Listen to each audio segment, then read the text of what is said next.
Greater Noida Kasana कोतवाली क्षेत्र में रहने वाली एक लड़की ने अपने जेठ पर गंभीर आरोप लगाते हुए मुकदमा दर्ज कराया है, जिसमें पीड़ित का कहना है कि शादी में क्रेटा कार और 10 लाख रुपए न देने पर उसके जेठ में उसके साथ जबरन रेप की वारदात को अंजाम दिया। पीड़ित ने जब इसकी शिकायत अपने पति और सास ससुर से की तो उन्होंने मामले पर कुछ भी न बोलने की पीड़िता को हिदायत दी। पीड़िता ने अपने परिजनों को बताया, जिस पर परिजन मौके पर पहुंचे गए और पीड़िता का कहना है कि उसके ससुराल वालों ने लड़की के पिता और भाई के साथ मारपीट की वारदात को अंजाम दिया, जिसकी शिकायत पुलिस से की गई। पुलिस ने मुकदमा तो दर्ज कर लिया, लेकिन कई दिन बीत जाने के बाद भी किसी भी आरोपी को गिरफ्तार नहीं किया गया है, जिसके चलते पीड़िता पुलिस के आला अधिकारियों के चक्कर काटने को मजबूर है। पीड़िता का कहना है कि वह लगातार पुलिस के आला अधिकारियों के चक्कर काट रहे हैं, लेकिन उसके बावजूद भी थाने स्तर पर कोई कार्रवाई न होने के चलते अब पीड़ितों ने इसकी गुहार पुलिस के आला अधिकारियों से लगाई है,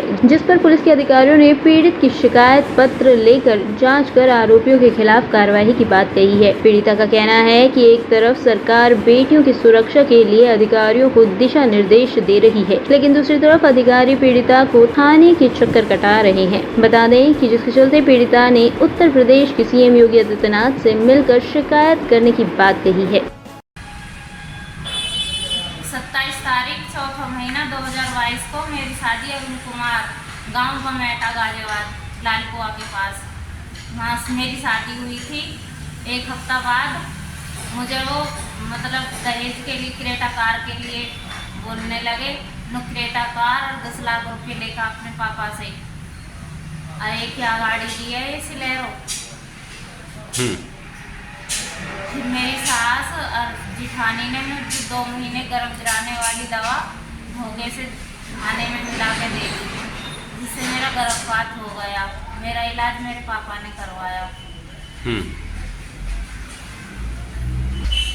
मेरे मैया ससुरे का लड़का वो मेरा भाई अनिल मेरे घर पे आया था। मैं अकेली थी, उसने मेरे साथ बदतमीजी मेरे कपड़े वपड़े फाड़ दिए थे और मुझे कमरे के अंदर के खींचने लगा बाहर से। मैं जोर जोर से चिल्लाई तो वहाँ पे पड़ोसी आ गए थे और इतने में मौका पाता है नहीं, वो भाग गया।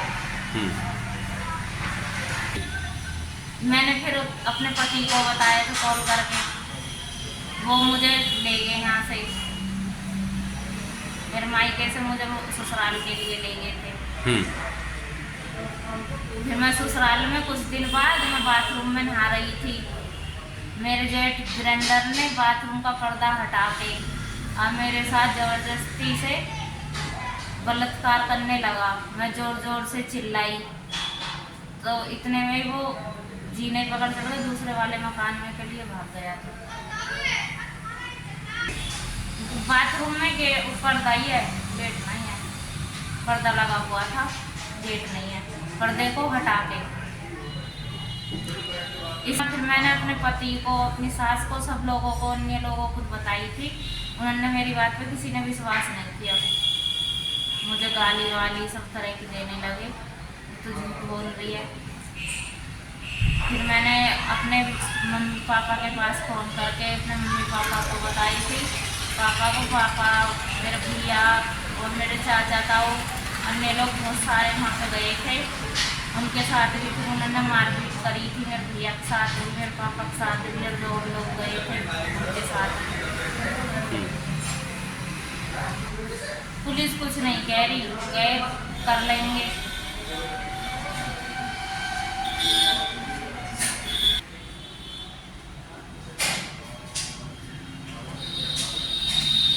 दरोगा कह रहा था कि जब करेंगे कर लेंगे किडनैप।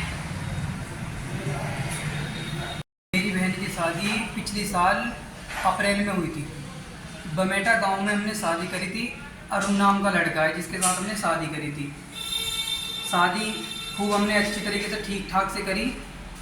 काफ़ी पैसा लगाया हमने शादी में। शादी अच्छे से हो गई। शादी होने के बाद कुछ दिन दीदी ठीक रही हमारी। दीदी ठीक रहे होने के बाद उन्होंने परेशान करना चालू कर दिया।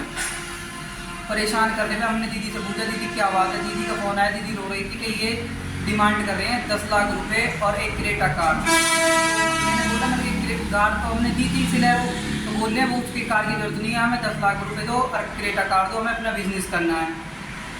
तो हमने काफ़ी समझाया उन्हें, तो कुछ दिन के लिए शांत हो गए, मामला दीदी को मारना पीटना बंद कर दिया। फिर बाद में उन्होंने फिर ऐसा ही किया। उसके दौरान दीदी हमारी 2 महीने की गर्भवती हो गई। गर्भवती होने के बाद उसकी जिठानी ने और उसकी सास ने उनको कोई ऐसी दवा खिला दी जिससे उनका बच्चा गिर गया।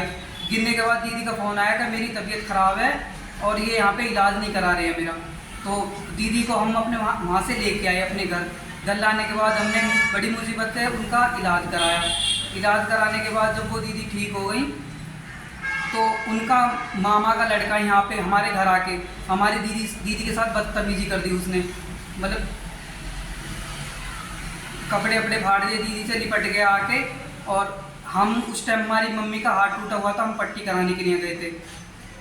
वहाँ से हम जब आए शाम को तो दीदी ने बोला कि ऐसे ऐसे बात होगी है कि वो आया था उनका मामा का लड़का मेरे साथ ऐसे ऐसे बदतमीजी कर दिया। हमने वहाँ फ़ोन किया तो वहाँ से हमारा जो जीजा है वो और उनके पिताजी और उनका भाई आया, वो गलती मान के हमारी दीदी को अपने साथ ले गए। अब ऐसा नहीं होगा आगे से, अब इस बार माफ़ कर दो। ले जाने के बाद 8-10 दिन बाद उन्होंने फिर मेरी दीदी के साथ ऐसे कर दिया। उसके जेठ ने, वो भी बाथरूम में नहा रही थी, उनके साथ वहीं पे लिपट गया उनका जेठ। फिर दीदी का फ़ोन आया वहाँ से तो हम यहाँ से गए। यहाँ से जाने के बाद हमने समझाया कि तुम ऐसा कर क्यों रहे हो, तो उन्होंने हम पे भी मारपीट चालू कर दी। मारपीट होने के बाद हमने वहाँ पुलिस को कॉल की। 100 नंबर पर कॉल करने के बाद पुलिस वहाँ पे आई। पुलिस ने हमें बचाया। बचाने के बाद तुरंत हमें वहाँ से घर के लिए रवाना कर दिया। बड़ी मुश्किल से मुकदमा ही लिखा है सर।